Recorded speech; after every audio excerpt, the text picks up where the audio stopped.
हरे कृष्णा कृष्ण कृष्ण हरे हरे, हरे राम राम राम हरे हरे। सभी भक्तों का स्वागत है आज के भागवत कथा में। तो हम लीलामृत में चर्चा कर रहे थे कि कैसे हार्वर्ड प्रभुपाद जी को मिले, और क्योंकि वो ओहायो स्टेट में इंग्लिश सिखा रहे थे। उन्होंने मास्टर्स ऑफ इंग्लिश में एक डिग्री प्राप्त किया था। तो उन्होंने बोला कि क्या मैं आपके जो इतने सब आप नोट्स लिख रहे हैं भागवतम पे, क्या मैं उसमें एडिटिंग कर सकता हूँ? और प्रभुपाद ने उनको बिल्कुल बोला था, बिल्कुल करिए। तो देखिए कैसे प्रभुपाद के पास ऐसे भक्त जुड़ते जा रहे हैं जो पूरी तरह से सेवा करने के लिए आतुर थे। अभी आगे देखते हैं हम। प्रभुपाद बताते हैं कि कोई भी भक्त जो है वो पूरी तरह से शुद्ध नहीं होता, वो पूरी तरह से परफेक्ट नहीं होता, लेकिन हर एक भक्त को भक्ति में जुड़ जाना चाहिए। भक्ति इतना शक्तिशाली मार्ग है जिससे जुड़ने से उसमें अपने आप धीरे धीरे शुद्धिकरण आ जाएगा, और फिर वो पूरी तरह से जो है योग्य बन सकता है। तो प्रभुपाद बोलते हैं सेवा भौतिक जगत में भी है, आध्यात्मिक जगत में भी है। लेकिन हम भौतिक जगत में कितना ही सेवा कर लें, हमें संतुष्टि प्राप्त नहीं होगी। लेकिन जब वही सेवा हम कृष्ण के साथ जोड़ दें, उनके भक्तों के साथ जोड़ दें, तब हमें संपूर्ण रूप से संतुष्टि प्राप्त हो सकती है। तो प्रभुपाद ने गीता के इंट्रोडक्शन में बताया हुआ ये चीज। प्रभुपाद बोलते हैं हर कोई व्यक्ति जो है किसी न किसी को सेवा कर रहा है। कोई अपने परिवार की सेवा कर रहा है, कोई जो है पूरे समाज की सेवा कर रहा है, कोई देश की सेवा कर रहा है, कोई बीवी जो है अपने पति की सेवा कर रही है, अपने बच्चों की सेवा कर रही है, कोई ऑफिस में सेवा कर रहा है। सब लोग सेवा कर रहे हैं, लेकिन हम कृष्ण की सेवा नहीं करेंगे तो हमें सार्थकता प्राप्त नहीं होगी, हमें संतुष्टि प्राप्त नहीं होगी। तो प्रभुपाद बता रहे हैं कि हम शुद्ध नहीं हैं, लेकिन फिर भी हमें कृष्ण भक्ति से जुड़ जाना चाहिए। और कृष्ण भक्ति से जुड़ते हुए जब हम जीवन पर्यंत हर परिस्थिति में सेवा करते रहेंगे, तो जो जीव है वो भगवत धाम जाने के लिए योग्य बनता है। तो ब्रह्मा जी का ये जो श्लोक है, जो हमने कई बार कोट किया है, हमें ये भूलना नहीं है। ये श्लोक प्रभुपाद के द्वारा बहुत कई बार उन्होंने कोट किया है, और हमारे आचार्यगण भी इसको बहुत बार कोट किए हैं। राधानाथ महाराज भी बहुत बार बोलते हैं, तत्तेनुकंपा सुमिक्षमानो भुंजान एवात्म कृतम विपाकम हृद्वाग वपुपुर विदन नमस्ते जीवे तयो मुक्ति पदे सदाय भाग। दाय भाग का मतलब किसका हक बन जाता है भगवत धाम जाना? जो अपने शरीर, अपने मन, अपने शब्दों और जो भी उसके पास और चीजें हैं, धन इत्यादि, वो सब इसके साथ भगवान की सेवा करता रहे, जबकि उसके जीवन में तकलीफें आ रही है, परेशानियां आ रही है, वो सब के साथ भी अगर वो अपने शरीर, मन और शब्दों से भगवान की सेवा करता रहेगा जीवन पर्यंत, ये व्यक्ति योग्य होता है भगवत धाम जाने के। तो मैंने जैसे पहले भी बताया है कि आ, हमें भी जो है जीवन पर्यंत भक्ति करते रहना है, जीवन पर्यंत हमें इस मार्ग से जुड़े रहना है, जो है सुबह को जप का और शाम को भागवत कथा का। तो वैली जो थी, उसने स्वामी जी को एक बार पूछा, स्वामी जी ने उसको पूछा, वैली करके जो लड़की थी। तो उससे पहले स्वामी जी जो है प्रभुपाद, वो सबको सेवा दिया करते थे, और सबको सेवा जो है कराते हुए वो बोलते थे, मैं जो सेवा दे रहा हूँ वो प्रेम से आपके लिए है। अगर आप नहीं करना चाहते तो नहीं करिए, क्योंकि मैं आप पे फोर्स नहीं कर सकता। हाँ, तो प्रभुपाद बताया कि हम जब सेवा करते हैं भगवान की, तो उसमें जोर जबरदस्ती नहीं कर सकते, वो प्रेम से आना चाहिए। जब किसी के मन में प्रेम होता है तो प्रेम से वो सेवा कर सकता है। तो यहाँ पे प्रभुपाद ने वैली से पूछा, अब मैं आपसे एक सवाल पूछना चाहता हूँ, क्या यह संभव है कि आप तिलक लगा के जो है न्यूयॉर्क के सड़कों पे घूमें? अर्थात आप सुबह से तिलक लगा लें और फिर दिन भर के जो भी कार्य है, घर में तो सही, हम जहाँ मकान में रहते हैं, लेकिन बाहर भी क्या आप तिलक लगा के घूम सकते हैं? तो उसका जवाब था, प्रभुपाद मुझे तो बड़ा अजीब लगेगा, लोग मेरे पे हंसेंगे ये देख के। तो फिर भी वो बोली कि प्रभुपाद आप चाहते तो मैं लगाऊंगी। तो प्रभुपाद बोले नहीं, मैं ऐसा कुछ आप करने को नहीं बोलना चाहता हूँ जो आप नहीं करना चाहते। तो देखिए प्रभुपाद जो है शायद पहले भक्त से बोल रहे हैं तिलक लगाने के लिए, और वो भी किस तरह से बोल रहे हैं कि अगर आपको करना है तो करिए, अगर आपकी इच्छा नहीं है नहीं करने की तो मैं जोर जबरदस्ती नहीं करना चाहता। तो यहाँ पे प्रभुपाद ने बता दिया है, but service has to be done voluntary out of love not by force. तो जब भी किसी को भक्ति से जोड़ना है या किसी को प्रेरणा देना है, तो वो जो है उनका प्रेम से वो प्रभावित होना चाहिए। जो है प्रेम से नहीं प्रभावित होगा तो जोर जबरदस्ती नहीं चल सकता, फोर्स नहीं चलेगा। तो जैसे बोलते हैं भौतिक जगत में लोग को प्रेरणा देने के लिए पैसा काम में आता है। मतलब जब पगार देते हैं तब लोग कार्य करते हैं, पैसा देते हैं, सैलरी देते हैं तब कार्य करते हैं। और आध्यात्मिक जगत में हमें इंस्पिरेशन मिलता है, हमें जो है प्रेरणा मिलती है। अब जैसे हम सब जो जुड़े हैं, हम देख रहे हैं कि प्रभुपाद ने कितना संघर्ष किया पूरी संस्था को बनाने के लिए, और उन्होंने अपने भक्तों से प्रार्थना की कि भाई मेरे जाने के बाद आप लोग सब जो है इस संस्था को आगे चलाइए। तो हम प्रभुपाद और उनके शिष्य जो भी हैं उनको सब देख रहे हैं, उनसे प्रेरणा ले रहे हैं, और वो प्रेरणा से हम कार्य कर रहे हैं। तो देखिए भौतिक जगत में लोग पैसे के लिए काम करते हैं, पैसा उनको जो है उत्साह देता है, और आध्यात्मिक जगत में लोग कार्य करते हैं जब उनको प्रेरणा मिलती है, जब वो देखते हैं कि अरे ये इतने अच्छे से कर रहा है, मुझे भी करना है। तो जब सब भक्त जो है हरि कथा के लिए आते हैं, नाम जप के लिए आते हैं, तो एक दूसरे को प्रेरणा देते हैं। तो उनके एक दूसरे के प्रेरणा देने से बाकी लोगों को भी प्रोत्साहन मिलता है और वो जुड़ते हैं, भक्ति करते हैं। तो स्टीव करके जो लड़का था जो रोज एक आम ला के देता था, तो एक दिन वो वापस से आया और प्रभुपाद अपने कमरे में बैठे थे दूसरे भक्तों के साथ, उधर के जो लड़के थे उनके साथ। तो प्रभुपाद ने जैसे उसने आम दिया, प्रभुपाद ने उसको बोला वेरी गुड बॉय, आप बहुत अच्छे बच्चे हैं। तो जैसे ही उन प्रभुपाद ने ऐसे बोला कि आप बहुत अच्छे बच्चे हैं, तो ये तो 30 साल के स्टीव जवान आदमी थे, तो सब लोग जोर से हंसने लग गए। तो स्टीव को लगा मैं तो बेवकूफ जैसा बन गया हूँ, यहाँ पे लोग मेरे पे हंस रहे हैं। तो फिर प्रभुपाद जो है समझ गए कि लोग इसका मजाक उड़ा रहे हैं, हंस रहे हैं जब मैंने इसको बोला ये बहुत अच्छा बच्चा है। तो प्रभुपाद ने बोला नहीं, ये प्रेम है, ये भक्ति है करके। तो प्रभुपाद ने इसने भाई सिर्फ एक आम लाके दिया था, लेकिन प्रभुपाद ने क्या बताया कि ये प्रेम है, ये भक्ति है। अगर कोई भी कुछ प्रेम से देता है तो ये जो है भक्ति का लक्षण है। तो सब लोग जो है इस बार हंसे नहीं और सब समझे कि प्रभुपाद क्या कहना चाहते हैं, क्या प्रभुपाद का उद्देश्य है, कि कोई कुछ भी कर रहा है, भले ही छोटी सी चीज कर रहा है, पर वो भक्ति है। तो हार्वर्ड जो है ये बहुत महत्वपूर्ण लीला है, मैंने कई बार सुना है, आप लोगों को भी अच्छा लगेगा। हार्वर्ड जो है वो एडिटिंग कर रहे थे प्रभुपाद के जो है जो जितने भी प्रभुपाद चीजें लिखते थे। तो वो क्या करते थे, वो पूरा सुबह का समय प्रभुपाद के कमरे में बैठ के जो है एडिटिंग करते थे। और फिर वो प्रभुपाद को एक बार बोले कि ये तो और कुछ काम होगा तो मैं अपने मॉट स्ट्रीट पे मैं अपने मकान में ले जाके वहां पे एडिटिंग करता हूँ या टाइपिंग करता हूँ करके। तो प्रभुपाद बोले हाँ हाँ, बिल्कुल और बहुत सारा है करके। और फिर उन्होंने 2 बड़े बंडल जो है कागजों के सैफरन कपड़े से जो बंधे हुए थे वो निकाले। तो उसमें हजारों पन्ने थे, और प्रभुपाद ने जो भागवतम पूरा लिख के रखा था। तो हार्वर्ड जो है वहां पे उतने सारे पन्नों को देख के पूरा चौंक गया। और वो चौंकते हुए बोला प्रभुपाद को, प्रभुपाद ये तो पूरा जिंदगी भर का टाइपिंग है, लाइफ टाइम ऑफ टाइपिंग आपने दिया है मेरे को। तो प्रभु बोले लाइफ टाइम नहीं, लाइफ टाइम्स, मतलब एक जिंदगी नहीं, कई जिंदगी चली जाएंगी तुम्हारी। और प्रभुपाद मुस्कुराने लगे। तो देखिए प्रभुपाद का उत्साह क्या था कि 70 साल की उम्र में ऐसे विदेशी जगह पे पूरी तरह से दिन रात लगे हुए हैं, भागवत की रचना करते हुए और प्रचार करते हुए, लोगों को भक्ति से जोड़ते हुए। और हमने देख लिया कि अगर प्रभुपाद को भागवतम ही देना था पूरी दुनिया को, तो प्रभुपाद वृंदावन में बैठ के दे सकते थे। पर प्रभुपाद की इच्छा थी कि विश्व में सब लोग भक्ति के साथ जुड़े, और इसके लिए प्रभुपाद अभी अमेरिका में भी आए थे और वहां पे भी संघर्ष करते हुए प्रचार कर रहे हैं। बोलते हैं अभी तक सबको मालूम चल गया था कि ये जो स्टोर फ्रंट है वो स्टोर फ्रंट नहीं रह गया है, अभी वो मंदिर है, क्योंकि वहाँ स्वामी जी हैं और वो प्रचार कर रहे हैं। तो उधर केट और वैली, ये जो 2 भक्त थे जो काफी समय से आ रहे थे अभी, तो उन्होंने सोचा कि क्यों ना हम प्रभुपाद को एक सरप्राइज दें, हम उनके लिए कुछ अच्छा कार्य करें।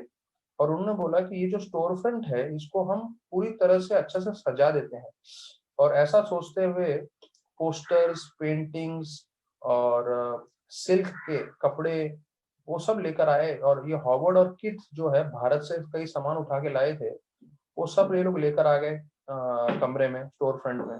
और बताया जाता है पूरे जगह पे उन्होंने पिक्चर्स लगा दिए, अगरबत्ती लगाए, और जो है पर्पल कर्टन लगाए, और पूरा दिन भर वो लोग कार्य में लगे थे श्रृंगार करने के लिए। पूरा कमरे को जो है, स्टोर फ्रंट को, जो गिफ्ट, मैचलेस गिफ्ट है, उसको पूरी तरह से जो है सजाने के लिए लगे हुए थे। यहाँ तक कि प्रभुपाद के लिए एक लकड़ी का पूरा उन्होंने एक प्लेटफॉर्म बनाया, एक व्यासासन जैसा, और उसको वेलवेट क्लॉथ से कवर कर लिया।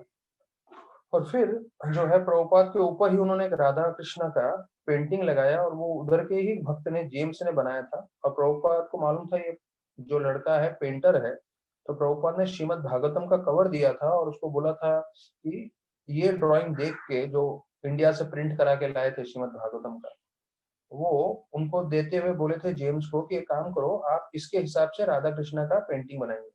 तो पेंटिंग बनाया था वो, और पेंटिंग कुछ खास खूबसूरत था नहीं, लेकिन क्योंकि लोगों ने उधर राधा कृष्ण को देखा ही नहीं था, तो जो भी पेंटिंग बनाया था लोगों के लिए वहां पे काफी अच्छा था।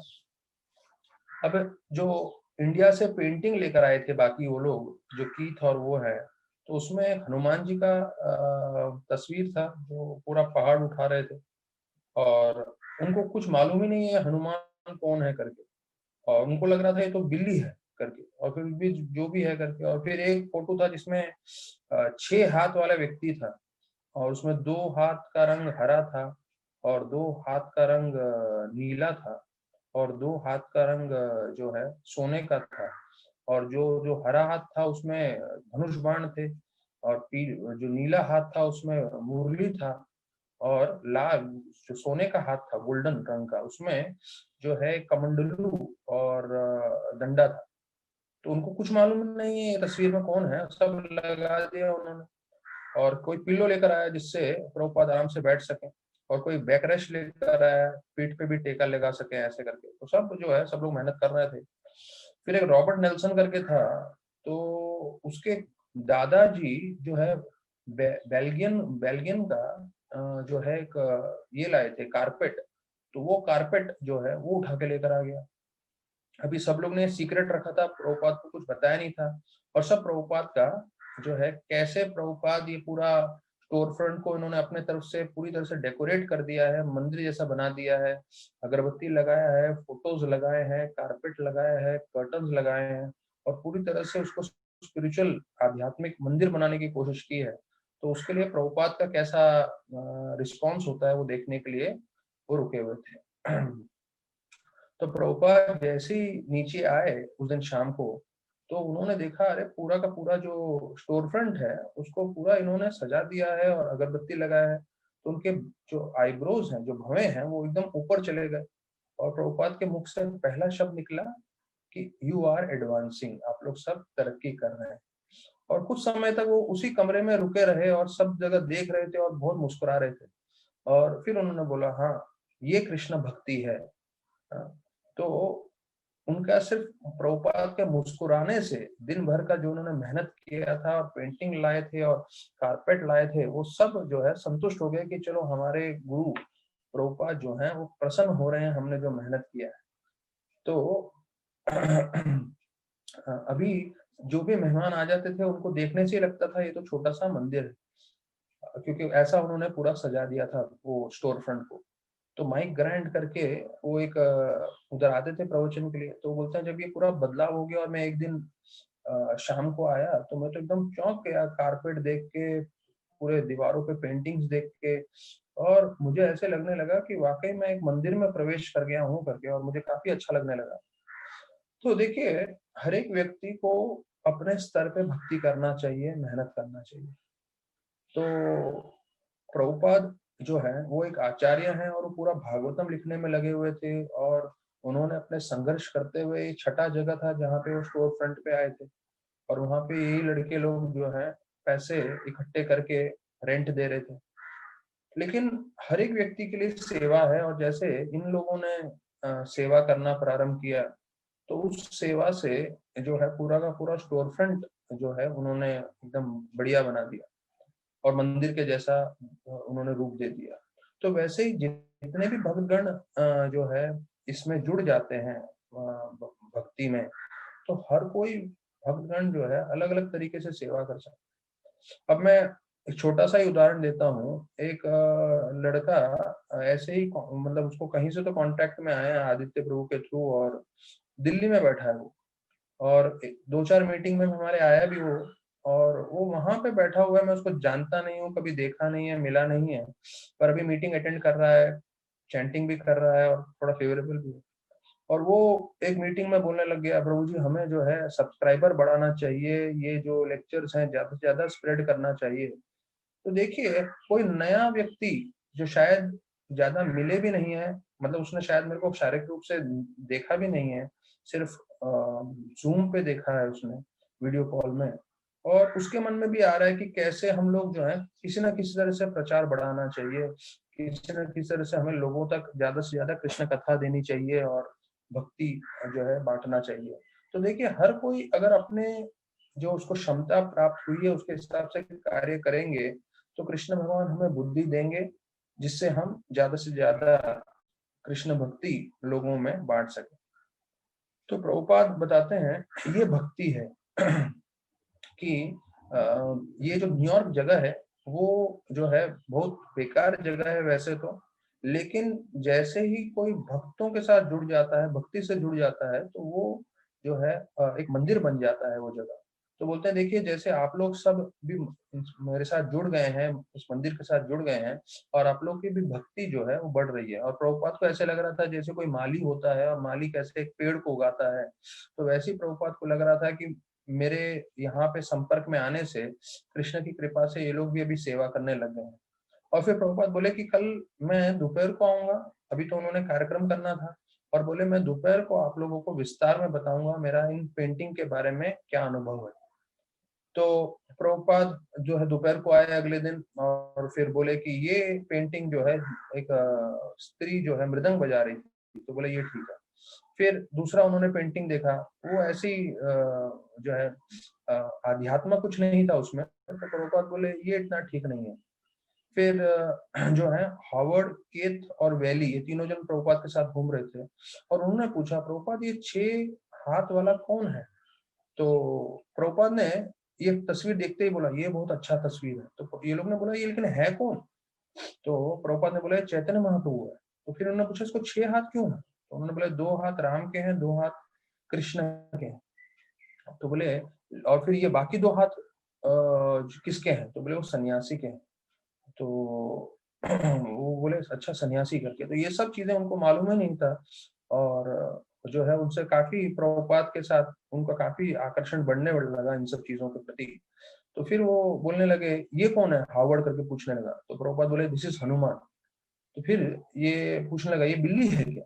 प्रभुपाद बोले नहीं ये मंकी है, बंदर है।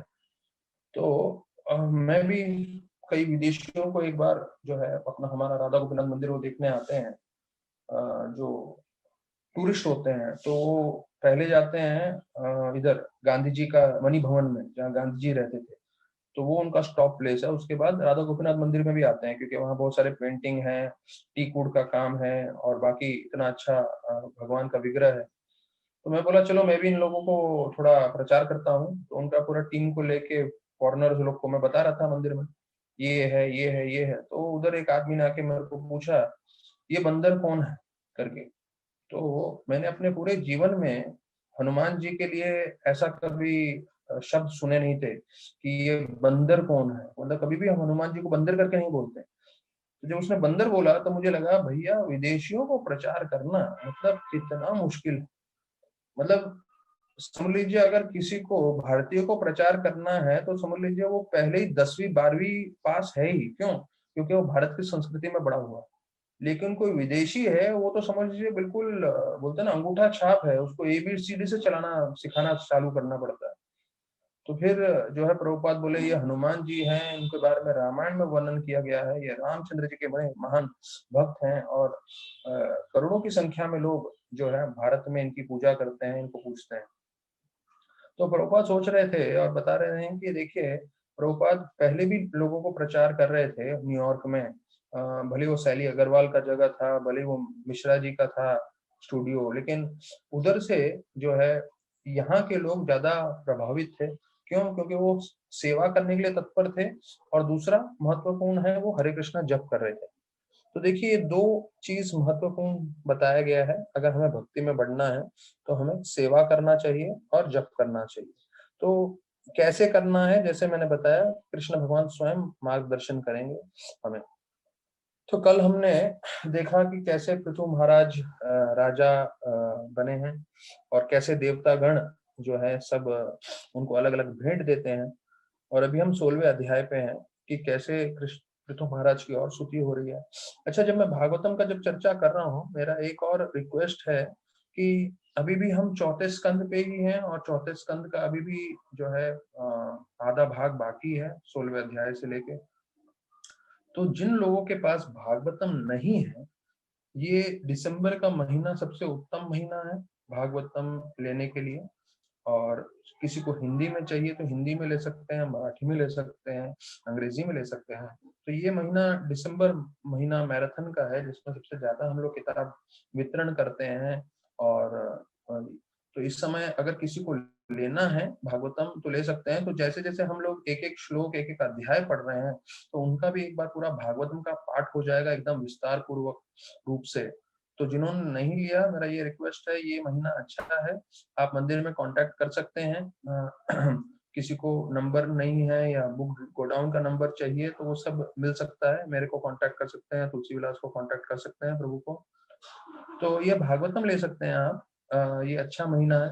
यहाँ तक कि मैं कल एक भक्त से बात कर रहा था प्रोग्राम में, तो उसने बोल रहे थे कि मैंने ऑलरेडी 500 गीता मेरे तरफ से स्पॉन्सर करा दिया है। तो कई भक्त होते हैं जिनके पास धनराशि अच्छी होती है तो वो इतना कर पाते हैं। तो इसलिए हमें भी कोशिश करना चाहिए कि भाई जितना हो सके हम आध्यात्म में लोगों को मदद करें, या जितना हम से हो सके हमें जो है कोशिश करना चाहिए भक्ति बढ़ाने का। अभी हम पहले श्लोक पे आ रहे हैं। इस अध्याय का मैं आपको सार बता दूं तो इस अध्याय में विशेष रूप से 2 से 3 ही भाग हैं। पहला भाग है जहाँ पे ब्राह्मण पृथु महाराज की स्तुति कर रहे हैं। फिर दूसरे भाग में आता है कि पृथु महाराज में देवताओं के क्या क्या गुण थे उसका पूरा वर्णन करते हैं। और उसके बाद पृथु महाराज के गुणों का वर्णन है। और अंत में तो गुणों का वर्णन 15 से 19 श्लोकों में है। पृथु महाराज में जो देवताओं के गुण है वो 6 से 14 में है। और 20 से 27 में भविष्यवाणी है कि किस तरह से पृथु महाराज क्या क्या कार्य करेंगे। तो ये 4 भागों में विभाजन है। पहला भाग जहाँ ब्राह्मण स्तुति कर रहे हैं, दूसरा भाग 6 से 14 श्लोकों में जहाँ पृथु महाराज के देवताओं के साथ जो गुण है उसका वर्णन है। फिर 15 से 19 में पृथु महाराज के गुणों का जो है और जो वर्णन है वो बता रहे हैं। और 20 से 27 में पृथु महाराज भविष्य में क्या करने वाले हैं तो उसके बारे में बता रहे हैं। तो पहला श्लोक आ रहा है मैत्र उवाच इति भुर्वनं नर्पितं गायका मुनिचोदिता तुष्टस्तुष्टमानस्य तद्वाग अमृत सेवया।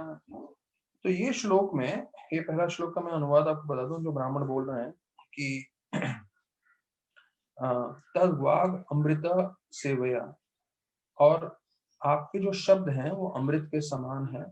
और जैसे हमें साधुओं ब्राह्मणों ने बताया हुआ है, ये भी ब्राह्मण है पर उनको जो संतों ने बताया था, साधुओं ने बताया था, उसके हिसाब से वो स्तुति करते जा रहे हैं राजा के उनके गुणों की। तो यहाँ पे एक शब्द आया है वाग अमृत। तो अभी तक हमने भागवतम में जो है हमने देखे हैं शब्द वाग बाणेर, वाक बाणेर, बाणेर की तरह बाण के हिसाब से इसको बताया गया है हमारे शब्दों को। या दूसरा बताया गया है वाग वाक वज्र, वज्र के समान शब्दों को बताया गया है। और यहाँ पे वाक अमृत आ रहा है। तो देखिए हमारे शब्द बाण के समान हो सकते हैं जो घाव कर सकते हैं लोगों को, हमने चर्चा कई बार किया हुआ है। या वज्र के समान हो सकते हैं जो लोगों को बहुत हानि पहुंचा सकते हैं। लेकिन हमारे शब्द अमृत के समान भी हो सकते हैं। अर्थात अगर हम सिर्फ आध्यात्म की बात करें तो उस आध्यात्म के शब्दों का चर्चा करने से तो जो है हम अमृत की वर्षा कर सकते हैं लोगों पर, और जिसके साथ भी हम संपर्क संपर्क में आए। तो देखिए हमारे जीवन में जैसे प्रभुपाद बोले कि ये तो जो हमारा सिर्फ 50 साल है, प्रभुपाद बोले इनसिग्निफिकेंट टाइम, या प्रभुपाद के शब्द थे कि स्मॉल मूवमेंट, एक छोटा सा समय हमारे पास है 50 साल का। तो ज्यादा में ज्यादा जो है हमारे पास, सबके पास मैक्सिमम 50 साल है, प्रभुपाद बताए। तो 50 तो ज्यादा बोले हैं, तो जरूरी नहीं है 50, कई लोगों के तो 40, 30, 20, 10 भी हो सकते हैं। तो जो हमारे पास समय है, हमें ऐसे कार्य करना चाहिए जिससे हम पूरी तरह से प्रसन्न हो और हम दूसरों को प्रसन्न कर सकें। तो वो है आध्यात्म। जब हम आध्यात्म कार्य करते हैं तो उसमें हमें पूरी तरह से संतुष्टि मिल सकती है और दूसरों को भी। तो हमें अपने शब्दों को बहुत संभाल के प्रयोग करना चाहिए। हमारे शब्दों से लोग प्रसन्न होने चाहिए, दुखी नहीं होने चाहिए। और आध्यात्म के शब्द हम जब बताएंगे तो उससे तो लोगों का और आध्यात्म बढ़ेगा, भक्ति की ओर आकर्षण बढ़ेगा। तो वो सबसे उत्तम है। तो प्रभुपाद तात्पर्य में बताते हैं मुनि चोदित शब्द का प्रयोग आया है। इसका अर्थात जो साधुओं ने और संतों ने जो मार्गदर्शन किया था, उसी तरह से ब्राह्मण महाराज पृथु की स्तुति कर रहे हैं। तो ये उनको मालूम था कि ये महाराज पृथु जो है वो भगवान के सत्तावेश अवतार हैं, और ये उन्होंने अच्छे से समझ लिया था, इसलिए वो उनकी स्तुति कर रहे थे। तो प्रभुपाद बोलते हैं we have to understand the incarnations of God by the instructions of authorized person। कि कोई भगवान का अवतार हमें कैसे मालूम चलेगा? शास्त्रों से और साधुओं के संग में हमें मालूम चलेगा।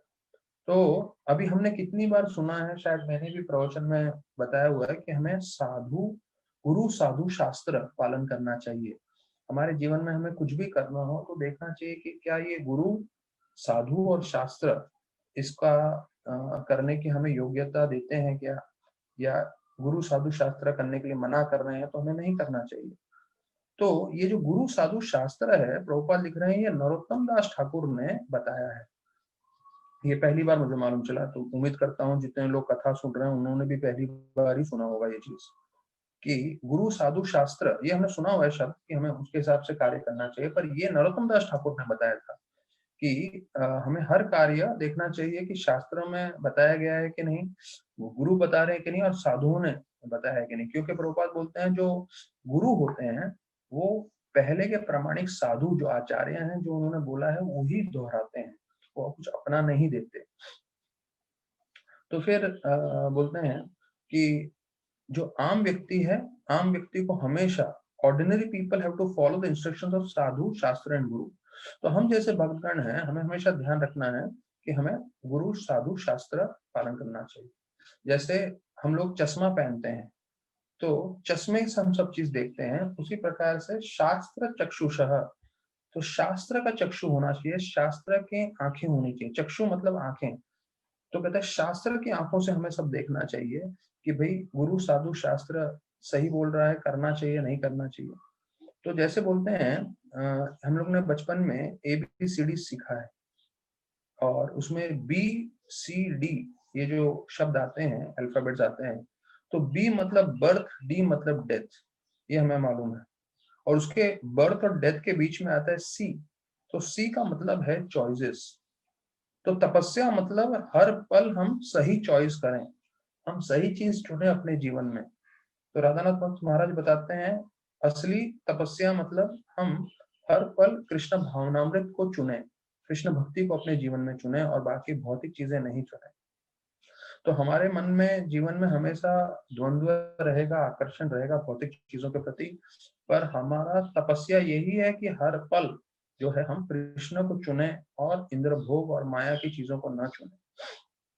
तो फिर यहाँ आगे बता रहे हैं कि ये सब जान गए थे कि कैसे वो भगवान के अवतार हैं, पर वो इतने नम्र थे और वो सब लोगों के साथ उनका आदान प्रदान बहुत ही प्रिय था। तो प्रभुपाद ये बतला रहे हैं कि हमें सीखना चाहिए कि कैसे भगवान स्वयं भी आते हैं तो वो कितने नम्र रहते हैं और कितने सहनशील रहते हैं, और कितना प्रेम से वो सबके साथ आदान प्रदान करते हैं। तो ये बहुत महत्वपूर्ण है। प्रभुपाद बोल रहे हैं thus we have to learn। तो ये नहीं सोचना चाहिए कि अरे ये तो भागवत में लिखा है, हम कथा सुन रहे हैं, हाँ ठीक है, ये तो हमारी कथा सुनने के लिए है। प्रभुपाद बोल रहे हैं इस कथा के द्वारा हमें सीखना चाहिए कि हम नम्रता से रहें, प्रेम से रहें। तो जो मैंने बताया कि छोटा सा जीवन है हमारा, उस जीवन में हम ज्यादा से ज्यादा जो है भक्तों के साथ और सभी लोगों के साथ, यहाँ तक कि कोई अभक्त भी हो तो उनके साथ अच्छे से व्यवहार करें और किसी के साथ झगड़ा ना मोलें और आध्यात्म सबको देने की कोशिश करें। फिर दूसरे श्लोक में आ रहा है वर्णन कि ये लोग बोल रहे हैं जितने भी ब्राह्मण हैं कि संभव नहीं है आपका बारे में स्तुति करना। तो ये तो आपकी विशेष कृपा है, अवतार माया, आपका ये विशेष कृपा है जिसके कारण हम लोग कुछ बोल पा रहे हैं, वरना बड़े बड़े ब्रह्मा और देवता गण भी आपका जो है स्तुति नहीं कर पाते हैं। तो प्रभुपाद बताते हैं कि माया के दो रूप होते हैं, एक तो होता है योग माया और दूसरा होता है महामाया। तो बोलते हैं कि ये जो योग माया है वो अंतरंग शक्ति है और भगवान जो है अपने अंतरंग शक्ति के द्वारा इस पृथ्वी पे प्रकट होते हैं और अलग अलग लीला करते हैं। तो जैसे भगवान मछली के रूप में आते हैं तो मत्स्य अवतार खिलाते हैं, जो सुअर के रूप में आते हैं तो वराह अवतार उनका जो है नाम पड़ता है। तो प्रभुपाद जो है कहीं पे भी प्रकट हो सकते हैं। कृष्णा जो है प्रभुपाद बता रहे हैं कि कृष्ण कहीं पे भी प्रकट हो सकते हैं उनकी अंतरंग शक्ति के द्वारा। और बोलते हैं कि भगवान के एक अवतार है जिसे बोलते हैं अनंत, और उनके अनगिनत मुख हैं और वो अपने अनगिनत मुखों से जो है भगवान का स्तुति कर रहे हैं अनगिनत समय से। मतलब टाइम इमेमोरियल, मतलब समय का कोई बंदिश नहीं है। प्राचीन काल से वो अनगिनत अपने मुखों से भगवान का स्तुति करते जा रहे हैं, लेकिन फिर भी वो कभी जो है संपूर्ण रूप से भगवान की स्तुति नहीं कर पाए, पूरा जो है उनकी स्तुति खत्म नहीं हुई है। तो बोलते हैं भगवान के खुद के जो है अनंत शेष वो नहीं पूरी तरह से स्तुति कर पाए, तो ये ब्रह्मा और शिव वो क्या स्तुति कर पाएंगे इतना। तो अभी प्रभुपाद बताते हैं इसका मतलब ये नहीं है कि हमें लगे अरे ब्रह्मा और शिव भी स्तुति नहीं कर पाते हैं तो हमारा क्या फायदा स्तुति करने का। नहीं, प्रभुपाद बोलते हैं हमें स्तुति करना चाहिए, क्योंकि जब हम स्तुति करते हैं भगवान का तो हमारा शुद्धिकरण होता है। तो राधानाथ महाराज बताए कि अगर हम भगवान के विग्रह के सामने हैं और हमें जो है मालूम नहीं है कि क्या स्तुति करना है, कैसे स्तुति करना है, तो कम से कम सिर्फ भगवान के सामने खड़े रह के हम हरे कृष्णा महामंत्र बोल सकते हैं। हरे कृष्णा कृष्णा कृष्णा हरे हरे, हरे राम राम राम हरे हरे। तो सिर्फ महामंत्र भी हम जो है सामने रह के बोल देंगे भगवान के, तो वो भी भगवान की स्तुति होती है करके प्रभुपाद बता रहे हैं। तो फिर बोलते हैं लोगों को लगता है कि हमें जो है स्तुति करनी चाहिए, पर ये हमें समझना चाहिए ये हमारा कर्तव्य बनता है हमारी शुद्धिकरण के लिए।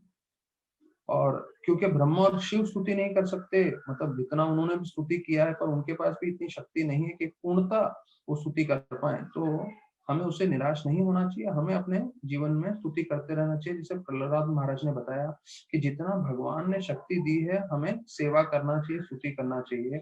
और प्रभुपाद अंत कर रहे हैं दूसरा श्लोक ये बोल के कि अगर हम सीरियस और सिंसियर भक्त हैं तो भगवान हमें बुद्धि देंगे कि कैसे हम आगे सेवा कर सकें, प्रार्थना कर सकें। तो अभी तीसरे श्लोक में बताते हैं हमारी क्षमता नहीं है, ये सब ब्राह्मण बोल रहे हैं, लेकिन फिर भी हम आपको जो है स्तुति करेंगे। तो आप शक्तावेश अवतार हैं और आपने जो लीलाएं की हैं वो तो जो है प्रशंसनीय है, और आपकी जो लीलाएं हैं वो हम सुनते समय जो है, हम कथा बोलते समय या हम जब गुणगान कर रहे हैं तो वो हमें बहुत आनंद देता है। We have a taste for glorifying your activities. आपकी जो लीलाएं हैं उसकी स्तुति करते हुए हमें बहुत आनंद आ रहा है, और हमें जो है साधु संतों ने इस बात की हमें सांत्वना दी है और हमें कहा गया है कि मुझे आपके बारे में चर्चा करना चाहिए, कथा करना चाहिए। तो यहाँ पे शब्द आए तीसरे श्लोक में, कथा अमृत आर्द्रता। तो ये जो कथा है वो अमृत के समान। तो हमारा जैसे मैंने बताया है कि बद अवस्था होने के कारण हम इसको अमृत जैसे जो है मधुर नहीं मान पा रहे हैं या उसका अनुभव नहीं कर पा रहे हैं, लेकिन जो है हमें करते रहना है, जिससे हमें एक समय आएगा जब हम वाक़ई इसमें देख पाएँगे, अनुभव कर पाएँगे कि वाक़ई ये अमृत है। तो जो दूसरे श्लोक में आ रहा है शब्द कथा अमृत आद्रतः, कि जो कथा है वो अमृत के समान है। तो एक मुख्य चीज़ है हमें अपने जीवन में जानना है कि हम जब हायर टेस्ट की बात करते हैं, जैसे गीता में बताया गया है, परम दृष्ट्वा निवर्तते, हायर टेस्ट। तो वो अनुभव जब तक नहीं करेंगे, तब तक वो हायर टेस्ट सिर्फ हमारे मन में रहेगा। और जैसे बताते हैं कि हम भौतिक चीज़ों को तभी छोड़ सकते हैं, जब हम आध्यात्मिक चीज़ों से जुड़ जाएँगे, जब हमें आध्यात्मिक चीज़ों में आसक्ति होगी। तो ये जो है हायर टेस्ट जो बोल रहे हैं, वो अपने आप नहीं आएगा हायर टेस्ट। राधानाथ महाराज को पूछा गया था ये हायर टेस्ट हमें कैसे प्राप्त हो सकता है? तो महाराज ने बोला आपको गुलाब जामुन कैसे प्राप्त हो सकता है? जब आप गुलाब जामुन अगर आपने खाया नहीं होगा तो आपको पहले खाना पड़ेगा, और जब खाओगे, जैसे हमारे मंदिर में वो काला जाम बनाते हैं, जो एकदम घी में पूरा पकाया हुआ मावे का बनता है। तो जो काला जाम है और उसको फिर चाशनी में डुबोते हैं, वो एक फेमस स्वीट है, और जिन्होंने खाया है उसको मालूम है काला जाम कितना स्वादिष्ट होता है। तो महाराज बोले वैसे ही जो गुलाब जामुन है वो जब आप खाओगे तब आपको मालूम चलेगा कितना उत्तम है, और फिर आपका उसके प्रति आकर्षण हो जाएगा। यहाँ तक कि हम भागवत कथा कर रहे हैं, लेकिन भागवत कथा करते ही जैसे गुलाब जामुन शब्द का प्रयोग किया है मैंने, तो शायद सबके मन में गुलाब जामुन आ गया है। क्यों? क्योंकि हम उससे आकर्षित हैं। ये है हमारा टेस्ट, हमारा आकर्षण इसके प्रति। उसी प्रकार से जब हम गीता में लिखा है कि हमें हायर टेस्ट आना चाहिए, हमारे आध्यात्मिक चीज़ों में वो आनंद आना चाहिए जिससे हम भौतिक चीज़ों की तरफ आकर्षित ना हो। तो महाराज एक जो है पद्धति बताते हैं कि कैसे हमें वो हायर टेस्ट आ सकता है। तो यहाँ पे महाराज बोलते हैं कि वो हायर टेस्ट जब आएगा, तभी आपको समझिएगा ये हायर टेस्ट है क्या? जिसे बोलते हैं ना ऊँचा स्वाद। जैसे इस्कॉन में स्टार्टिंग के दिनों में हमें बताया गया था कि कैसे आपके पास सिर्फ एक सूखी रोटी है और आप भूखे हो, तो आप जो है वो सूखी रोटी भी नहीं छोड़ोगे। क्यों? क्योंकि आपको खानी है, आपको भूख लगा हुआ है। लेकिन उसके बदले में आपको पूरा एक थाली दिया जाता है जिसमें गरम-गरम पूरियाँ घी में बनी हुई, और पनीर की सब्जी है, हलवा है, और बिरयानी है, तो आप अपने आप ही वो सूखी रोटी को छोड़ दोगे। तो जब आप सूखी रोटी को छोड़ रहे हो तो आपके पास क्या है? हायर टेस्ट, आपके पास एक ऊँचा चीज़ है जिसका आप स्वाद ले रहे हो। तो वैसे ही भौतिक जीवन में हमारे पास अभी हमारा परिवार है, हमारी गाड़ी है, हमारा पैसा है, हमारे अलग-अलग मन में इच्छाएँ हैं, वो जो सूखी रोटी के समान है। तो इन सब का जो है परिवार का, तो चलिए हम बोल सकते हैं हमें ध्यान रखना है, लेकिन बाकी जो हमारा आकर्षण है बाकी सब भौतिक चीज़ों से, तो उसका आकर्षण कम होते हुए खत्म हो जाना चाहिए, और हमारा आकर्षण पूरी तरह से कृष्ण की ओर आ जाना चाहिए, तो उसे हायर टेस्ट बोलते हैं। तो महाराज बता रहे हैं कि जब तक आपको हायर टेस्ट आएगा नहीं, तब तक ये सिर्फ शब्द बना रहेगा, हाँ, हायर टेस्ट, हायर टेस्ट। लेकिन भाई उसका हायर टेस्ट आएगा कैसे? महाराज बोलते हैं पहला स्तर है, आपको सुनना चाहिए प्रामाणिक लोगों से। प्रामाणिक लोगों से सुनना चाहिए, अर्थात गुरु से सुनना चाहिए, क्योंकि आप कहीं से भी सुनोगे तो आपको हायर टेस्ट नहीं मिलेगा। हाँ, पूरा चैनल पे चैनल आ रहे हैं जहाँ पे आध्यात्मिक प्रवचन चल रहे हैं, पर मैं आपको बता रहा हूँ इस्कॉन का छोड़ के आप कहीं पे भी सुनोगे तो आपको हायर टेस्ट नहीं आएगा। तो पहला स्टेप महाराज बता रहे हैं, प्रामाणिक जगह से सुनना है। फिर जो आप सुन रहे हो, दूसरा स्तर आ रहा है कि वो जो डायरेक्शन दे रहे हैं, जो आपको शिक्षण दे रहे हैं हायर टेस्ट प्राप्त करने के लिए, वो शिक्षण आपको ध्यान से समझना है, और फिर तीसरा स्तर में आपको अप्लाई करना है। तो देखिए हम लोग के लिए आसान है, हम लोग पहले ही इस्कॉन से जुड़ चुके हैं, तो हमें और कहीं से नहीं सुनना है। लेकिन इस्कॉन में जो प्रभुपाद ने हमें शिक्षण दिया है, वो पूरी तरह से पालन करना है। और फिर महाराज बोलते हैं ये जो शिक्षण है प्रैक्टिस करेंगे हम लोग अपने जीवन में दूसरे स्टेप पे, तब जाके जो है प्रैक्टिस करते समय, फिर महाराज बोलते हैं दो चीज ध्यान रखना है। प्रैक्टिस करते समय हमें ऐसे कार्य नहीं करने हैं जो हमें हमारे आध्यात्मिक जीवन में बाधा बने, मतलब जो हमारे 4 रेगुलर प्रिंसिपल्स हैं वो ब्रेक नहीं होने चाहिए। और जो है हमें ये फिर नियम पालन करने चाहिए। तो ये एक और पॉइंट महाराज ने बता दिया कि कैसे जब हम हायर टेस्ट करना चाहते हैं तो पहले हम इंस्ट्रक्शंस सुने, फिर उसको जीवन में लागू करें, और जब लागू कर रहे हैं तो ऐसे गलत कार्य न करें जिससे हमारा टेस्ट चला जाएगा। और वो फॉलो करते हुए जब हमारा शुद्धिकरण होगा तब हमें हायर टेस्ट आएगा करके प्रभुपाद महाराज बता रहे हैं। तो ये 4 स्टेप है। पहले हम लोग सुने, सुनने के बाद लागू करें अपने जीवन में, और लागू करने के बाद ऐसे कोई कार्य ना करें जिससे हमारी भक्ति क्षीण हो, भक्ति में ग्लानि आए। तब ऐसे हम प्रैक्टिस करते रहेंगे तो हमें हायर टेस्ट आएगा। तो जब जब हायर टेस्ट आएगा तभी आप देखिए, अभी आन प्रभु का मैं उदाहरण देता हूँ। गृहस्थ व्यक्ति हैं, बीवी है, उनका बेटा रघुनाथ है, और पूरा परिवार के साथ हैं, शेयर मार्केट में 30 साल से काम किए हैं, और अभी भी जो है लोगों का करोड़ों का इन्वेस्टमेंट संभाल रहे हैं। लेकिन वो खुद बता रहे थे कि मेरे 30 साल के कैरियर में सिर्फ 3 दिन ऐसा हुआ है जब मैं बिना 16 माला खत्म किए स्टॉक मार्केट में गया।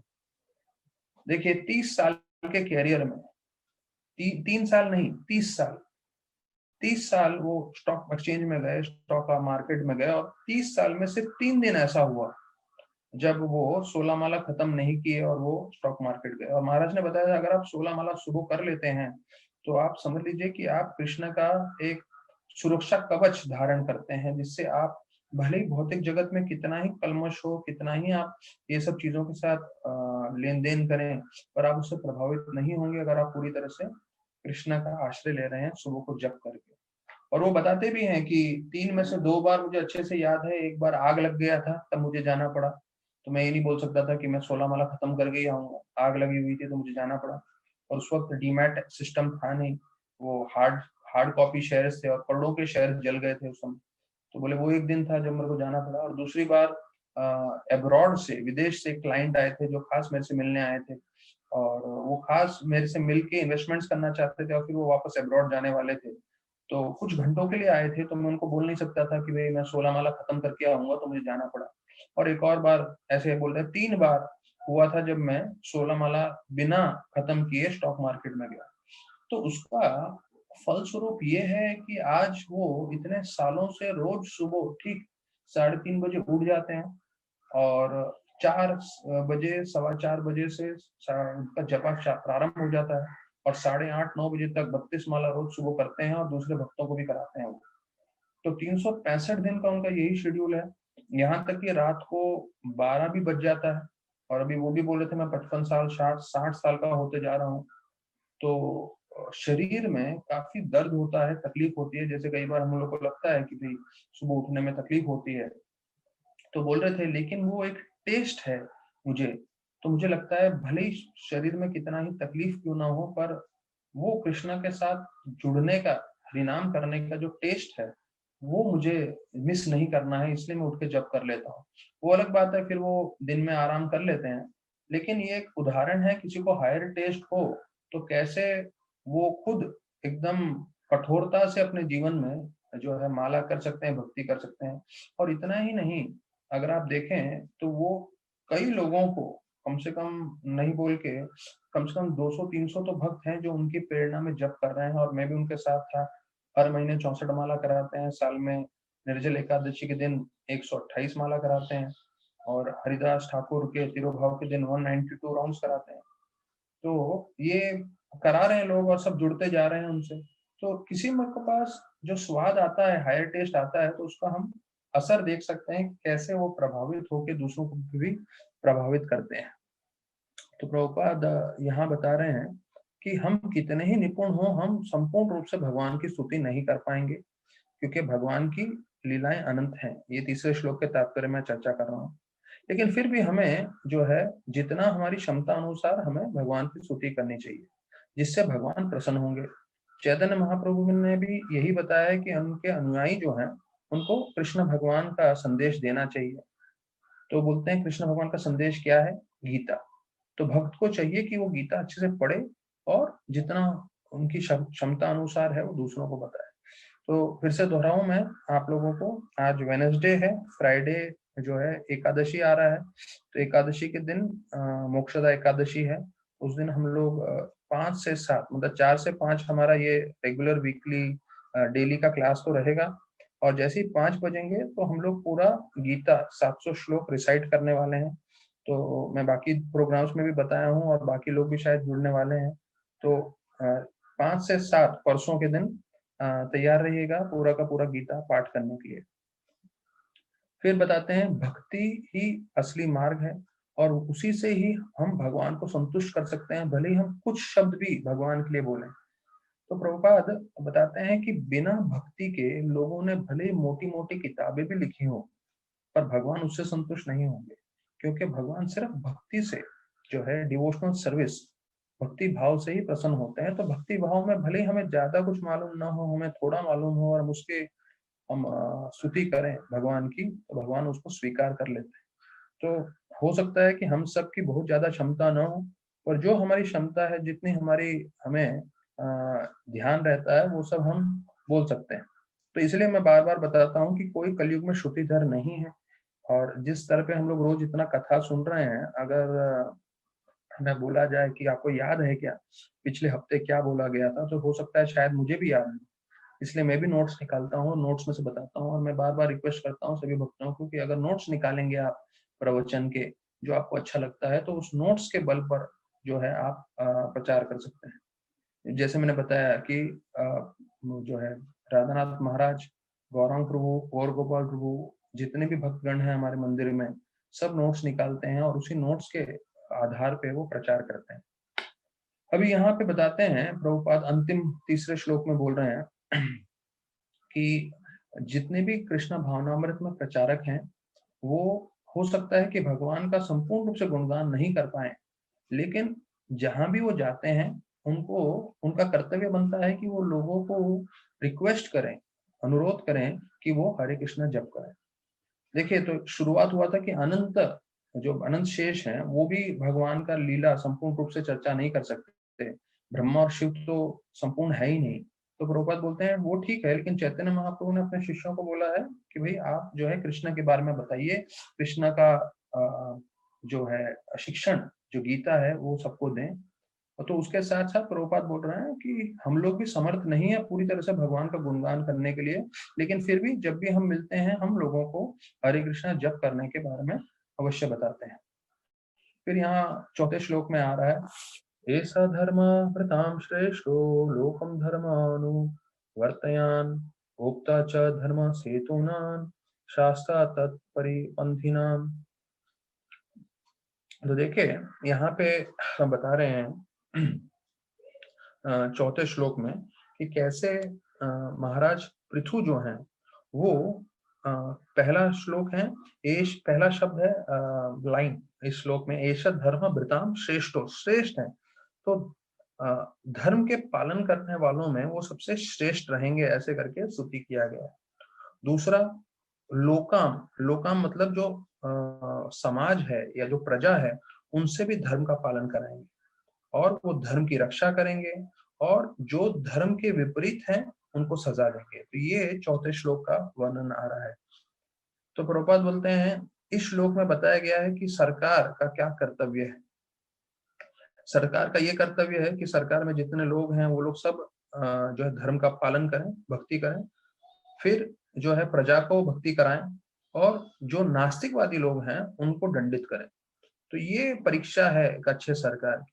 तो प्रभुपाद बोल रहे हैं कि सेक्युलर गवर्नमेंट में जो है अभी जो चल रहा है, उसमें सब अधार्मिक कार्य हो रहे हैं, जिसके कारण लोगों को जो है कभी खुशी प्राप्त नहीं हो रही, और लोगों को ये लग रहा है कि हम जो है समृद्धि प्राप्त कर लेंगे तब खुश होंगे, जो ये गलत धारणा है। जैसे कल के प्रवचन में हम लोग चर्चा कर रहे थे कि कैसे लोगों को लगता है जो है धन से लोग खुश हो जाएंगे, पर वास्तविक रूप में जिनके पास धन है, वो पूरी तरह से इस बात को स्वीकार करते हैं कि धन से खुशी नहीं मिलती, धन से शांति नहीं मिलती, ये धन से जो है आपको प्रेम नहीं मिलता, जीवन का उद्देश्य नहीं प्राप्त होता। कल हमने इस पर चर्चा किया था। तो ये एक चीज सुनना एक चीज है, पर दूसरा है कि हम लोग को लगता है नहीं नहीं, हमारे पास धन आएगा तो हम ये सब प्राप्त कर लेंगे, ऐसी बात नहीं है।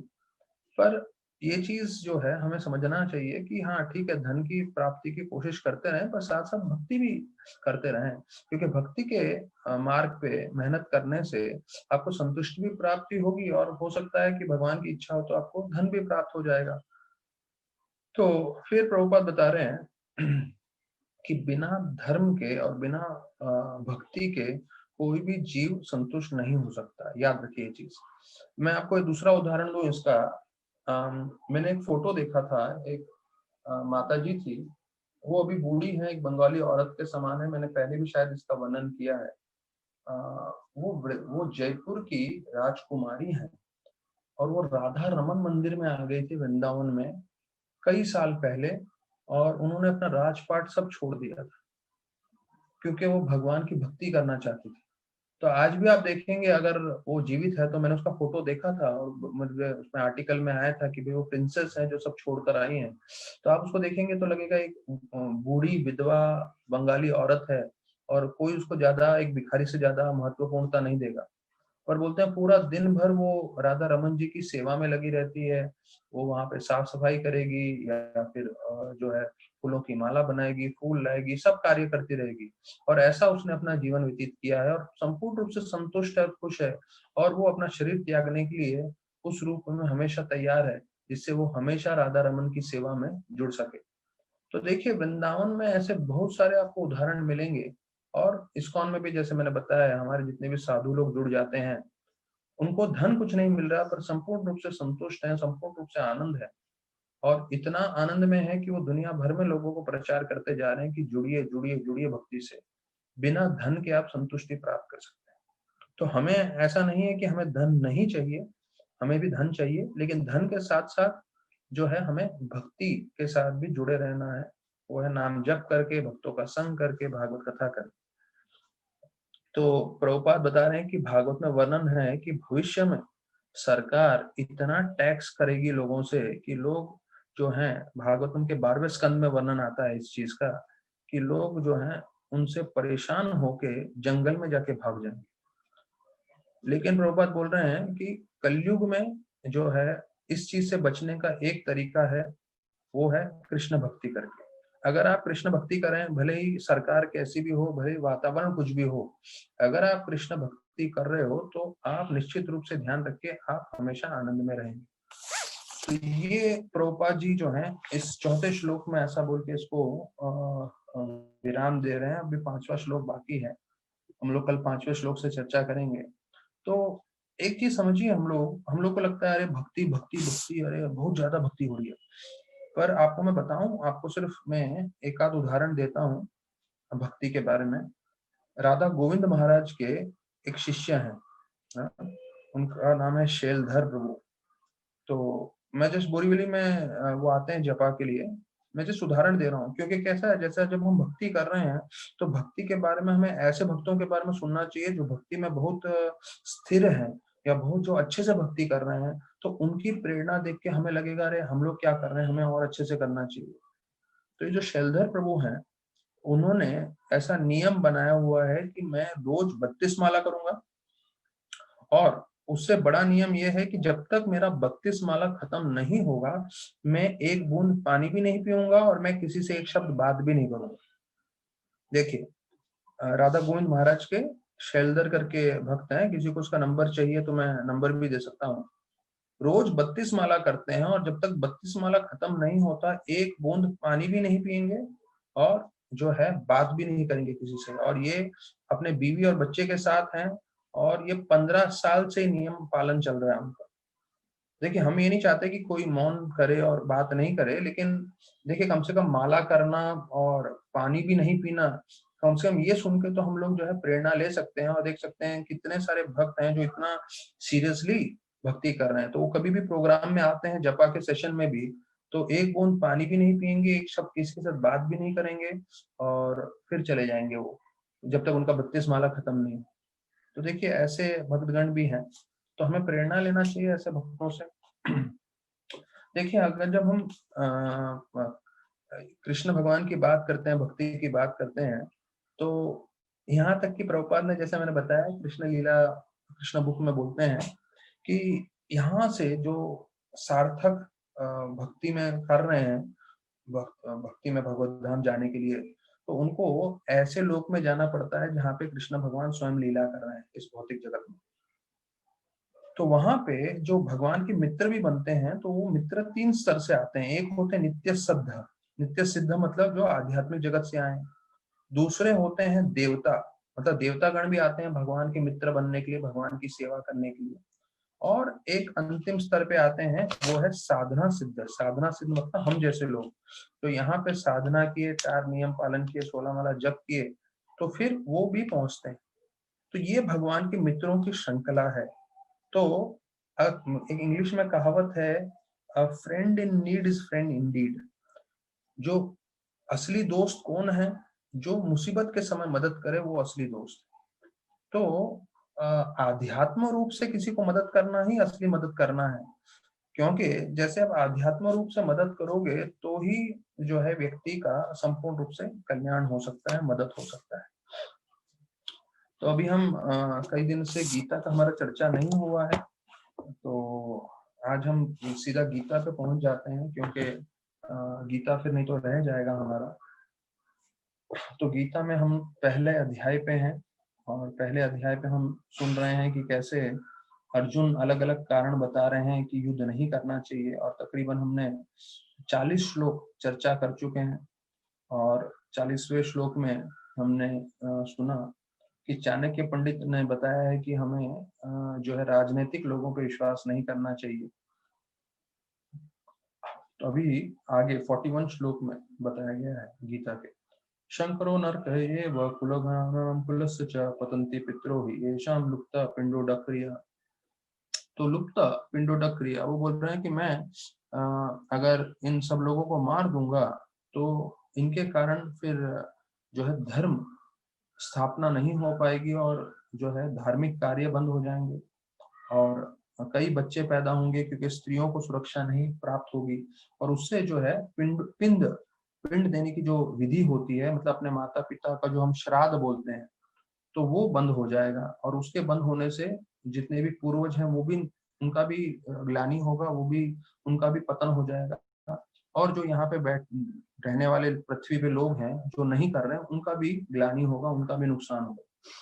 तो प्रभुपाद बता रहे हैं कि कर्म कांड के हिसाब से अपने पूर्वजों को विष्णु भगवान का प्रसाद अर्पण करना बहुत जरूरी है, जिससे वो सभी पापों से मुक्त हो सकते हैं। तो बोलते हैं कि अगर कोई भूत के शरीर में भी हो, मतलब भूत प्रेत के भी शरीर में हो, तो अगर किसी को प्रसाद अर्पण करते हैं, तो प्रसाद अर्पण करने से जो है उनकी भूत प्रेत के शरीर में भी होंगे तो उसमें भी वो मुक्त हो सकते हैं। तो जो है श्राद्ध का साल में एक बार जो अपने पूर्वजों को अर्पण करना है, वो बहुत आवश्यक है, प्रभुपाद बता रहे हैं। लेकिन कोई भक्ति कर रहा है तो उनके लिए ये आवश्यक नहीं है। जो लोग भक्ति नहीं कर रहे हैं उनके लिए बहुत जरूरी है श्राद्ध करना और ये सब करना। लेकिन अगर हम भक्ति कर रहे हैं तो भक्ति इतनी शक्तिशाली है, जैसे हम लोग बोलते हैं आपको नाम जप करना है, भागवत श्रवण करना है, तो बोलते हैं हम हजारों की संख्या में अपने पूर्वजों का उद्धार कर सकते हैं। हजारों की संख्या में भी जो शब्द लिखे हैं मैं आपको दोहरा रहा हूँ, हजारों की संख्या में। और भागवतम का 11वें अध्याय के 11वें स्कंद के 5वें अध्याय और 41 श्लोक में वर्णन कर रहे हैं, देव ऋषि भूता पात्र नरनाम पितृनाम न किंकरो नायम वृणीचराजुम सर्वात्मना सह शरणम शरण्यम गतो मुकुंदम परिहर्त कृतम। कि किसी ने भी मुकुंद का आश्रय लिया है, जो मुकुंद मतलब जो मुक्ति प्रदान करते हैं, तो फिर उनको जो है भक्ति जो मुकुंद की कर रहे हैं, सेवा कर रहे हैं, तो उनको देवताओं की, साधुओं की और जीव की, आम जीव की, अपने परिवार वालों की, और विशेष रूप से मानव समाज के और अपने पूर्वजों की सेवा करने की आवश्यकता नहीं। क्यों? क्योंकि वो हमेशा भगवान की सेवा में लगे हैं, भक्तों की सेवा में लगे हैं। तो अगर हम भगवान और भक्तों की सेवा में लगे हैं, तो फिर अगर हम अपने पूर्वजों के लिए कुछ नहीं भी करेंगे तो कोई उसका भयभीत होने की जरूरत नहीं है। कृष्ण भगवान सबका उद्धार कर देते हैं। फिर 42 श्लोक में बोल रहे हैं अर्जुन की, तो जो इन धर्म की चीजों का नाश करते हैं और जिसके कारण जो है प्रामाणिक अप्रामाणिक बच्चे पैदा होते हैं तो उससे सब धार्मिक कार्य बंद हो जाते हैं, वेलफेयर एक्टिविटीज सब रुक जाते हैं। तो प्रभुपाद बता रहे हैं कि सनातन धर्म और वर्णाश्रम धर्म के बारे में उसका उद्देश्य क्या है, मुक्ति, मतलब हम भगवत धाम जा सके। तो अभी पूरे समाज में इतना गड़बड़ क्यों चल रहा है, क्योंकि लोग भूल चुके हैं कि उनका जीवन का उद्देश्य विष्णु है, कृष्ण भक्ति है। और प्रभुपाद बता रहे हैं जैसे एक अंधा व्यक्ति दूसरे अंधों को मार्गदर्शन करे तो क्या होगा उसका नतीजा। अगर अंधा व्यक्ति दूसरों लोगों को लेके जाएगा तो वो खुद अंधा है, तो निश्चित रूप से वो उसका पतन ही होगा, उसका नाश ही होगा। तो उसी प्रकार से बोलते हैं कि बिना आध्यात्म का ज्ञान के अगर हम जीवन व्यतीत करने जाएंगे तो एक अंधे व्यक्ति के समान होंगे जो पूरी जगह ठोकर खाते रहेंगे, गिरते रहेंगे।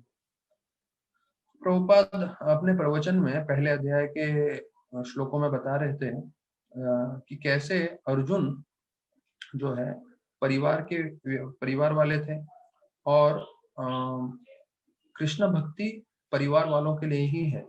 मतलब हो सकता है कि कोई ब्रह्मचारी भी करे, साधु भी करे, लेकिन वास्तविक रूप में कृष्ण भगवान ने अर्जुन को क्यों चुना, क्योंकि वो परिवार वाले थे। तो हर परिवार वाले को जानना चाहिए कि अपने परिवार में रहते हुए हमें भक्ति करनी है। तो प्रभुपाद एक और चीज बताते हैं कि अगर हमें कृष्ण भगवान को प्रसन्न करना है तो हमें गलती से भी किसी वैष्णव का अपमान नहीं करना चाहिए। अगर हम वैष्णव का अपमान करेंगे तो हम भगवान को प्रसन्न नहीं कर पाएंगे। प्रभुपाद के 28वें श्लोक का जो पहले अध्याय का प्रवचन है उसके ऊपर प्रभुपाद ने बताया था ये चीज। फिर जो है आगे 41 श्लोक में जो हमने पढ़ा तो उसमें प्रभुपाद बताते हैं कि हमने पहले अपने प्रवचन में चर्चा किया है कि लोग जो है अपना जीवन में खा रहे हैं, सो रहे हैं, सेक्स कर रहे हैं और मर रहे हैं और एक जानवर की तरह वो जीवन व्यतीत कर रहे हैं और फिर भी उनको लग रहा है कि बहुत अहंकारी हैं, उनको अपने ज्ञान पे बहुत जो है अहंकार है इस बात का।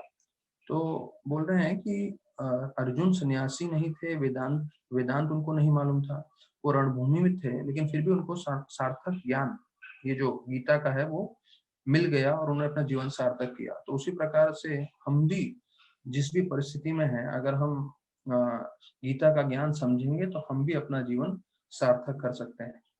तो फिर बोलते हैं कि कृष्ण भगवान तो पूरी दुनिया को संभालते हैं। तो वो उनको बोल रहे हैं कि मैंने परंपरा में सुना है कि जो लोग ऐसा लोगों का वध करते हैं और जो धर्म का ग्लानि करते हैं वो लोग नरक में जाते हैं। तो प्रभुपाद तात्पर्य में बता रहे हैं कि अर्जुन जो है अपने अनुभव के हिसाब से नहीं बोल रहे, उन्होंने भी जो प्रामाणिक जगह से सुना है वो चीज बता रहे हैं। तो प्रभुपाद बोलते हैं ये तरीका है असली ज्ञान प्राप्त करने का। आपको असली ज्ञान चाहिए तो परंपरा में सुनना चाहिए। तो वो प्रभुपाद बोल रहे हैं कि जिन्होंने जीवन में पाप किया है तो उनको प्रायश्चित करना चाहिए और बिना प्रायश्चित किए अगर कोई अपना शरीर त्याग देगा तो नरक में जा सकता है अपने पाप कर्मों के कारण। तो भक्तों के लिए ये आवश्यक है कि वो हमेशा जीवन भर भक्ति करते रहें और जो भक्ति से नहीं जुड़े हैं तो उनको तो प्रायश्चित करना चाहिए। सिर्फ मुख्य रूप से कर्म कांड वालों के लिए बताया गया है कि प्रायश्चित अपने जीवन में सब कार्य का कर लेना चाहिए, अर्थात किसी न किसी तरीके से जो भी उन्होंने पाप के कार्य किए हैं उसका शुद्धिकरण के लिए मेहनत करना चाहिए। फिर प्रभुपाद बताते हैं Vaishnav kul dharma is to satisfy Lord Krishna. Prabhupada अपने प्रवचन में बता रहे थे जब उन्होंने इस श्लोक का प्रवचन दिया था कि वैष्णव का कुल धर्म क्या है, हमारा कुल धर्म कृष्ण को संतुष्ट करना। यही हमारी एक इच्छा होनी चाहिए कि हम जीवन पर्यंत कृष्ण की सेवा कर सके, कृष्ण की संतुष्ट कर सके। तो कई लोगों को ये लगता है कि गीता घर में नहीं रखना चाहिए और अर्जुन का तस्वीर युद्ध करते हुए नहीं रखना चाहिए क्योंकि उससे घर में लड़ाई होती है। तो प्रभुपाद बोलते हैं ये बिल्कुल बकवास है। यहाँ तक कि कृष्ण भगवान ने ही बोला था, कृष्ण भगवान का ही इच्छा था कि युद्ध हो, लड़ाई हो। तो जब कृष्ण भगवान अपनी इच्छा से युद्ध कर रहे हैं तो वो धर्म की स्थापना के लिए है। ऐसा नहीं है कि लोग जो अधिकांश लोग बोलते हैं कि नहीं घर में लड़ाई हो जाती है गीता रखने से, और ऐसा कुछ भी नहीं है, ये बकवास है करके। तो प्रभुपाद 44 श्लोक में बोल रहे हैं कई लोग जो हैं अपनी इंद्र तृप्ति के लिए अपने भाई, अपने पिता, इनको भी मार देते हैं। ये भौतिक जगत में हम देख रहे हैं। तो अभी यहाँ पे हम देख रहे हैं अर्जुन को अपने परिवार वालों से युद्ध करना है, पर क्योंकि वो इतने धार्मिक व्यक्ति थे, भक्त थे, तो वो बोलते हैं मुझे युद्ध नहीं करना। पर प्रभुपाद बोलते हैं इतिहास इस बात का गवाह है कि लोगों ने अपने परिवार वालों को मारा है इंद्र तृप्ति के लिए। हमने शाहजहां का कुछ दिन पहले कथा सुना कि कैसे उसके बेटे ने ही उसको जेल में डाल के जो है उसका वहीं पे अंत करवाया, और यहाँ तक कि अपने भाई दारा शुको को उसने खुद ने मारा, उसको क्योंकि राजा बनना था। तो ये एक आम बात है कि लोग धन के लिए अपने परिवार वालों को मार देते हैं। तो ये धृतराष्ट्र जो है, अर्जुन ये बोल रहे हैं कि धृतराष्ट्र के पुत्र जो है भले ही वो मेरे आक्रमण करें या मुझे मार दें, मुझे वो चलेगा, पर मुझे अपने परिवार वालों के साथ युद्ध नहीं करना है। ऐसा बोलते हुए वो गांडीव अपना अलग रख देते हैं और बैठ जाते हैं। तो प्रभुपाद ये अंतिम श्लोक 46 श्लोक पहले अध्याय का ये बोल के समाप्त कर रहे हैं क्योंकि वो भक्त थे, तो इतने नम्र थे, और ये इनकी योग्यता थी जिससे वो पूरी तरह से जो है भक्ति का ज्ञान जो भी कृष्ण भगवान दूसरे अध्याय गीता में देने वाले हैं, तो वो लेने के लिए पूरी तरह से योग्य थे। क्यों? क्योंकि वो इतने नम्र थे और ये उनका हृदय था। तो वैसे ही हमें भी नम्र रहना है, जैसा हमने पृथु महाराज के शिक्षण में भी देखा। तो ये हमारी परीक्षा है, क्या हम रोज नम्र रह पाते हैं, और रोज हर पल क्या हम नम्र हैं क्या? तो जितना हम नम्रता बनाए रखेंगे उतना हम भक्ति में प्रगति करेंगे। तो कल हम वापस से चर्चा करेंगे ठीक शाम को 4 बजे। बहुत बहुत धन्यवाद सभी भक्तों का। हरे कृष्णा।